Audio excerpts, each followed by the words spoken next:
تو حضور فرماتے ہیں میں نے ایک ایسی قوم کو دیکھا جن کی عجیب و غریب حالت تھی. عجیب و غریب حالت کیا تھی؟ وہ ایسی قوم تھی کہ جن کے چہرے کا رنگ بدلا ہوا تھا, چہرے کا رنگ پیلا پڑ چکا تھا. تو حضور علیہ الصلوۃ والسلام نے ان سے پوچھا کیا تم لوگ بیمار ہو کہ تمہارے چہرے کا رنگ بدلا ہوا ہے؟ اس قوم نے کہا کہ حضور ہمارے چہرے کا رنگ بیماری کی وجہ سے بدلا نہیں ہے, ہمارے چہرے کا رنگ اس لیے بدلا ہے کہ ہم ہمیشہ اللہ سے ڈرتے ہیں. اللہ کے ڈر نے, اللہ کے خوف نے ہمارے چہروں کے رنگ کو بدل دیا ہے. اللہ کے خوف نے ہمارے راتوں کی نیند اڑا دی ہے. آقا علیہ الصلوۃ والسلام نے اس قوم کے لوگوں کو دیکھا کہ ان کا عجیب معاملہ ہے کہ حضور فرماتے ہیں کہ ان کے دلوں میں بہت ہی سکون اطمینان ہے.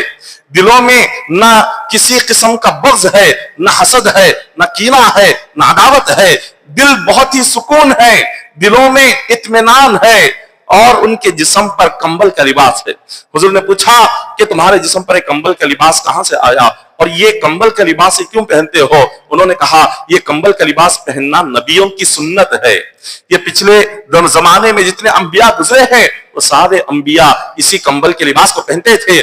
ہم ان نبیوں کی سنت پر عمل کرتے ہوئے ہم بھی وہی کمبل کا لباس پہن رہے ہیں. اور وہ کسی پر فخر نہیں کرتے تھے, ان میں نہ غرور تھا, نہ تکبر تھا, نہ فخر تھا.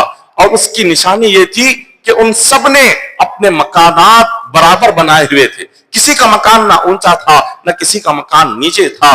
ان سب کے دلوں میں فخر, غرور اور تکبر نہ ہونے کی چھوٹی سی نشانی یہ تھی کہ سارے مکان ایک جیسے بنائے ہوئے تھے.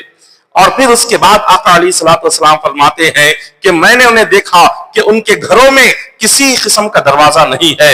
حضور نے فرمایا کہ تم نے دروازے کیوں نہیں بنائے؟ وہ کہنے لگے کہ حضور دروازے اس لیے بنائے جاتے ہیں تاکہ چور داخل نہ ہو, چوروں سے حفاظت کرنے کے لیے دروازے بنائے جاتے ہیں. لیکن ہمارا معاملہ یہ ہے کہ ہم میں جتنے بھی ہمارے یہاں قوم کے لوگ ہیں ان میں سے کسی کے ذہن میں چوری کرنے کا خیال تک نہیں آتا, چوری کرنے کا ذہن میں خیال تک نہیں آتا. اسی لیے ہم نے اپنے گھروں پر دروازے لگائے ہی نہیں.